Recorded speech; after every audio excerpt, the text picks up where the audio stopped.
to fa ku bani kunnuwan ku fa. Al'amura ne suke ƙoƙarin caɓewa yanzu haka, ana zargin cewa makamin nukiliya za a yi amfani da shi nan gaba. Wannan da kuke ganin ta Congresswoman ce Marjorie Taylor Greene, tana ɗaya daga cikin waɗanda suke supporting ɗin Trump na gani kashe ni a 2024. Tun kan 2024 wannan baiwa Allah take supporting ɗin Donald Trump. Amma tun da ya fara yakin nan da kuma ya fara juyawa ainihin tafiyarsa cewa ba za a ƙara yaƙi ba, sai ta butulce kai ta nesanta kanta da shi. Ba zan ce ta butulce saboda ta yi abin daidai.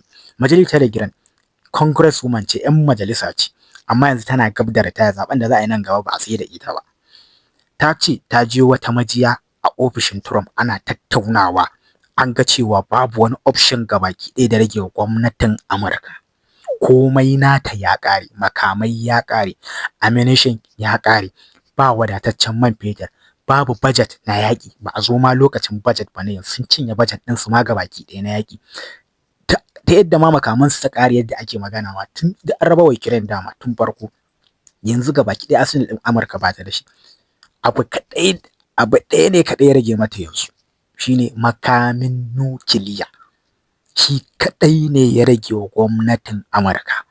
Ita kuma Amurka ba za ta iya ja da baya ba, ta bar mutane ta dinga jin kunya irin ta fita da wayansu dabaru ba ta iya ba. Sai ta nuna wa duniya cewa har yanzu tana nan da ikonta za ta iya aikata abu.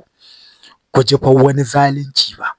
Wai Iran tana za ta mallaki saura sati ta mallaki makaman nukiliya.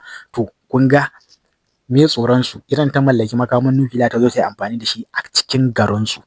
To kuma su kuma duk da cewa mun san ƙarya ne, suna ƙoƙarin za su yi amfani da makaman nukiliya don su tsayar da Iran kada ta mallaki makaman nukiliya, saboda za ta yi amfani da makaman nukiliya a kansu, kuma alhalin ƙarya ne.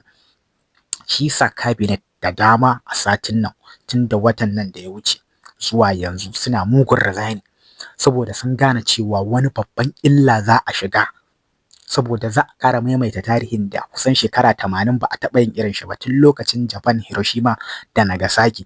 To ana ƙoƙarin za a maimaita wannan abin a Tehran, a Iran. Ba ma fata Allah kiyaye, ku taya mishi yaron a yi wa Iran addu'a.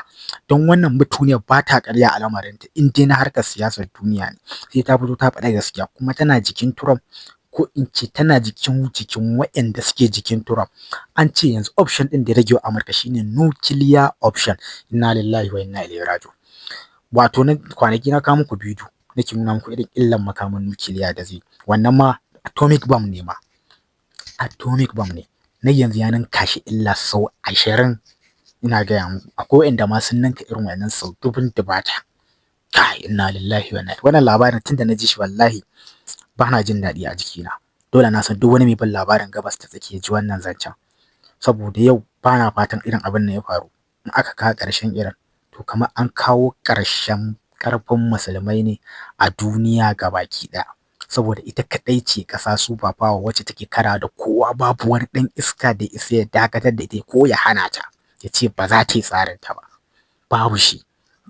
Sun gane cewa yanzu option ɗaya ne ya rage musu ta yadda za su yi maganin Iran gabaki ɗaya. Ba sa lissafi mutanen, ba san halin da duniya ta shiga ba in dai suka yi amfani da makaman nukiliya. Gabas ta tsakiya ba za ta zauna ba. Ya san ba za ta zauna ba, radiation su ya lalata ta gabaki ɗayanta, tun daga Saudi Arabia ta China ne, duk ba za ku iya shiga ba, radiation su ya bi iska.